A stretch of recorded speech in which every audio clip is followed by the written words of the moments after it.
person. She's very well respected, and overall, she has been very friendly, very to China. I would say very not so harsh on China over the years. And more specifically, I think she made two areas of progress. Number one, she delivered a clear message of general principle, which Chinese side appreciates very much. That is, the U.S.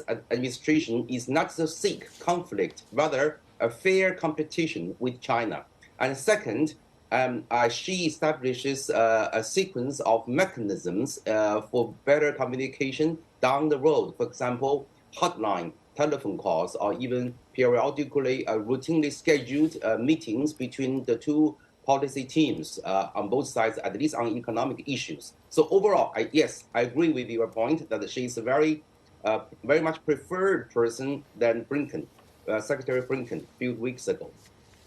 Okay. Yeah, no doubt she is considered the sort of voice of reason and having a sort of more moderate attitude within the Biden administration as far as China's concerned. It really looked like, Dao Kui, when we were heading into this meeting, that China was going to basically use the measure of success of these negotiations dependent on whether they were able to convince the US side to talk about reducing these trade tariffs. Do you have any idea of where they got with those talks, and if they didn't get anything from the US side, is it too early to actually tell or gauge the success of Yellen's meeting in China? I think the Chinese side get a very big hint that the US side is considering in some way to reduce, to mitigate, or to taper off the tariff imposed by the former administration.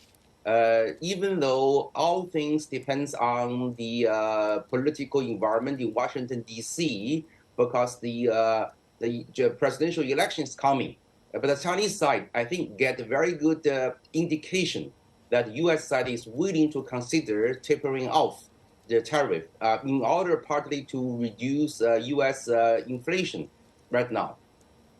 So Janet Yellen's going to China to smooth over what's going on with the United States intentions currently. So we'll see what happens. It looks like they're trying to normalize relations more because there's been a lot of tension, especially since the Chinese won't allow, they seem resistant to engaging with the United States right now. So this just seems like it's more, they're trying to like de-tensify what's happening, and that seems to be a strategy.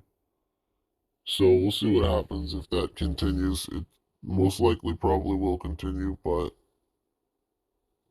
it's not a guarantee, so we'll have to figure that out and see what's going on. I'm going to continue to hold my stocks. So it's not invest advice, not invest advice, but I'm going to continue to hold all my portfolio, all Chinese equities, and that's just what I think I'm going to continue to do.